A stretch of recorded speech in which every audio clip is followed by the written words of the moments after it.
जी, अस्सलाम वालेकुम बेटा। जो दूसरा आपका चैप्टर है, सेकंड चैप्टर है, वो 15 है। चैप्टर का नाम है इलेक्ट्रोमैग्नेटिक इंडक्शन।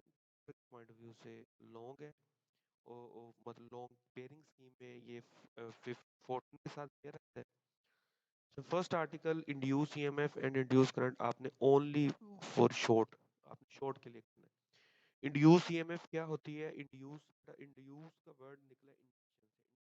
इंडक्शन से मुराद होता है विदाउट फिजिकल। अगर हम किसी रोड को मैग्नेटिक फील्ड में मूव करवा रहे हैं, उसका मैग्नेटिक फ्लक्स चेंज करवा रहे हैं, और मैग्नेटिक फ्लक्स के चेंज होने की वजह से उसमें कोई ईएमएफ प्रोड्यूस हो जाता है, तो इस ईएमएफ को हम इंड्यूस ईएमएफ का नाम देते हैं। और ये इंड्यूस ईएमएफ लीड करेगी देन इंड्यूस करंट को।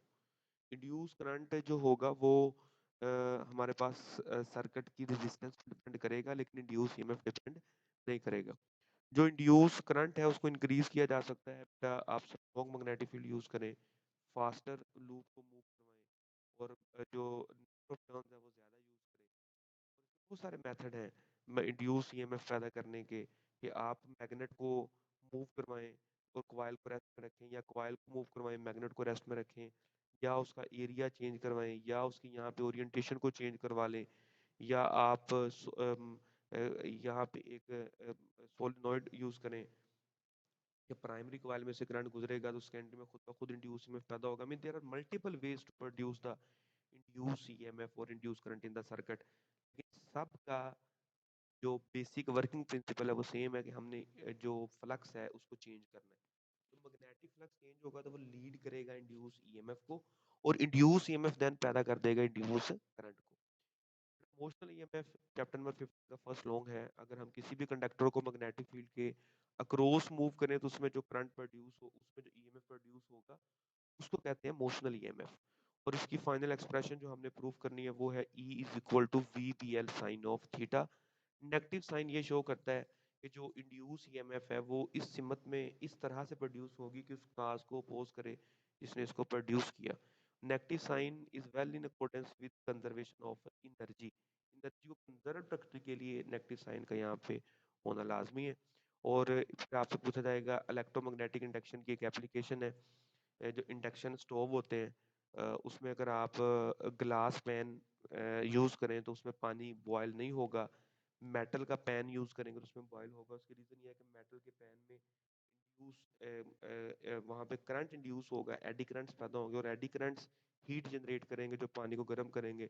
लेकिन ग्लास पोर्ट के अंदर जो है वो एडी करंट्स प्रोड्यूस नहीं होंगे।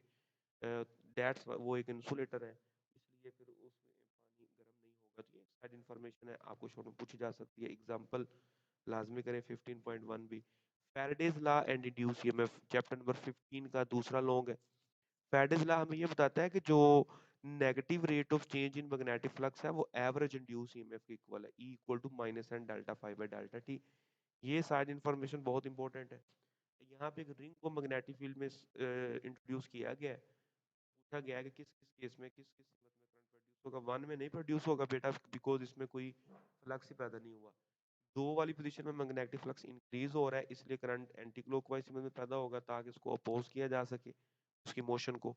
और यहाँ पे कोई इंड्यूस में थर्ड पोजीशन पैदा नहीं होगा, जो कि यहाँ पे फ्लक्स यूनिफॉर्म रहेगा। फ्लक्स कांस्टेंट रहेगा तो इंड्यूस या इंड्यूस करंट पैदा नहीं होगा। यहाँ पे फोर्थ पोजीशन में जो होगा वो चूंकि फ्लक्स डिक्रीज होने लगा है, इसलिए जो करंट होगा वो थर्ड पोजीशन के ऑपोजिट सिमत में पैदा होगा। मीन अब यहाँ पे क्लॉकवाइज करंट पैदा होगा। फिफ्थ पोजीशन पे कोई करंट नहीं होगा, जो कि फ्लक्स ही नहीं है। बेटा, लेंजिस लॉ एक मोस्ट इंपोर्टेंट लॉन्ग है। तो सारे बच्चे इसको शॉर्ट में कर लेते हैं, समझते हैं कि इसमें कैलकुलेशन नहीं है तो ये शॉर्ट आएगा। बेटा, ये लॉन्ग है, जैसा आपके सिलेबस में गिवन है आपने टू द पॉइंट वैसे इसको करना है। तो जो लेंजिस लॉ है ये well in accordance with the conservation of energy है, और ये क्लोज सर्किट पे एप्लीकेबल है। और ये हमें इंड्यूस जो करंट है उसकी देता है। Direction of induce current is always so as it it causes the change which cause the current। हमेशा इंड्यूस करंट इसमें पैदा होगा कि उस चेंज को अपोज करे जिसने इसको पैदा किया। मतलब कि जो इंड्यूस ईएम करंट होगा वो हमेशा इस सिमत में पैदा होगा कि उस काज को अपोज करे जो इसको पैदा कर रहा है। उसके बाद Lenz's law and conservation of energy में ये एग्जांपल आप लाजमी मेंशन करेंगे। अगर हम लेंजिस लॉ को फॉलो ना करें तो जो हमारे पास फिनोमिना होगा वो सेल्फ परपेचुएटिंग फिनोमिना बन जाएगा जो कंजर्वेशन ऑफ एनर्जी के अगेंस्ट है। तो अगर हम कंजर्वेशन ऑफ एनर्जी फॉलो नहीं होगा तो वो फिनोमिना भी फिजिकली नहीं होगा। तो इसलिए हम कहते हैं कि length is law well in accordance with the conservation of energy. बेटा आप लोग आ जाए म्यूचुअल इंडक्शन के ऊपर, इंपॉर्टेंट लॉन्ग है। अगर हम एक कॉइल का करंट चेंज करें और इस वजह से दूसरी कॉइल में कोई इंड्यूस ईएमएफ पैदा हो जाए तो इस अमल को म्यूचुअल इंडक्शन कहते हैं। म्यूचुअल इंडक्टेंस एक प्रॉपर्टी है, that is the ratio between average induced EMF in the secondary coil to the rate of change of current in the primary coil। Mutual inductance का यूनिट बेटा Henry होता है और 1 Henry हमारे पास जो होगा वो 1 वोल्ट पर एम्पेयर सेकंड के इक्वल होता है। तो यहाँ से आपको 1 हेनरी की डिफाइन भी मिल जाएगी एडिशनल शॉर्ट के लिए। उसके बाद बेटा सेल्फ इंडक्शन भी लॉन्ग है। अगर हम एक कॉइल का करंट चेंज करें और उसी के अंदर इंड्यूस ईएमएफ पैदा हो जाए तो इस अमल को सेल्फ इंडक्शन का नाम देते हैं। सेल्फ इंडक्टेंस एक रेशियो है, that is the ratio between average induced EMF in a coil to the rate of change of current in the coil। वो E over delta A by delta T को हम कहते हैं बेटा हमारे पास self inductance, और इसका यूनिट भी हेनरी है और 1 हेनरी 1 वोल्ट पर एम्पियर सेकंड के इक्वल। और म्यूचुअल इंडक्टेंस या सेल्फ इंडक्टेंस को बढ़ाया जा सकता है बाय या चेंज किया जा सकता है by changing core material, by increasing number of turns, closeness of the coil, tightness of the coil etcetera. Then बेटा उसके बाद energy store in an inductor most important long है। अब इंडक्टर एक एनर्जी स्टोरिंग डिवाइस है जो magnetic field की form में एनर्जी को स्टोर कर सकता है।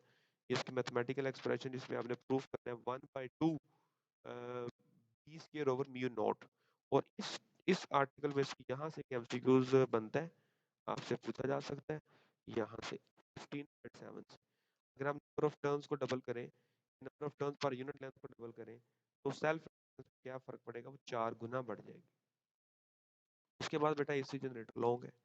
एसी जनरेटर में से आपने ये सारी डेरिवेशन में ये जो लास्ट पे इसमें सब्स्टिट्यूट पूछा जाता है कि अगर कब हमारे पास इंड्यूस ईएमएफ या इंड्यूस करंट मैक्सिमम होगा in the coil of AC generator का, जब हमारे पास प्लेन जो होगा वो पैरेलल होगा। तो जब हमारे पास प्लेन जो होगा वो पैरेलल होगा तो तब हमारे पास वो यहाँ पे मैक्सिमम हो मिनिमम होगा करंट। और जब प्लेन हमारे पास पैरेलल होगा तब हमारे पास इंड्यूस करंट मैक्सिमम होगा। जब प्लेन परपेंडिकुलर होगा तो तब इंड्यूस करंट क्या होगा, मिनिमम। फिर से सुन लें, जब प्लेन हमारे पास प्लेन ऑफ कॉइल परपेंडिकुलर होगा मैग्नेटिक फील्ड के तब करंट मिनिमम होगा।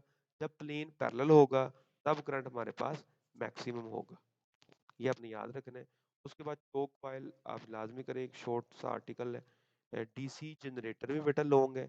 बेटा ये कुछ बच्चे इन सवालों को छोड़ देते हैं, ये मैं बार बार कह रहा हूँ कि डीसी जनरेटर, उसके बाद back motor effect in generator, बेटा DC motor, back EMF effect in motor, और ये सवाल लॉन्ग है सारे। DC motor, DC generator, back motor effect, back EMF effect, ये सारे लॉन्ग है।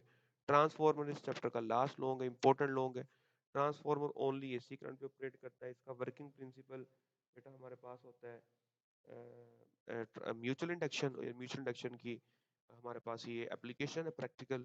और ट्रांसफॉर्मेशन रेशियो कहते हैं N S over N P equal to V S by V P. और इसमें दो तरह के पावर लॉस, ये ट्रांसफार्मर का सिंबल है। और कुछ बच्चे ये दो क्वाइल बना देते हैं, दरम्यान में दो पैरेलल लाइंस लगाते नहीं है, लाजमी लगाया करें क्योंकि ये म्यूचुअल इंडक्शन को शो करता है।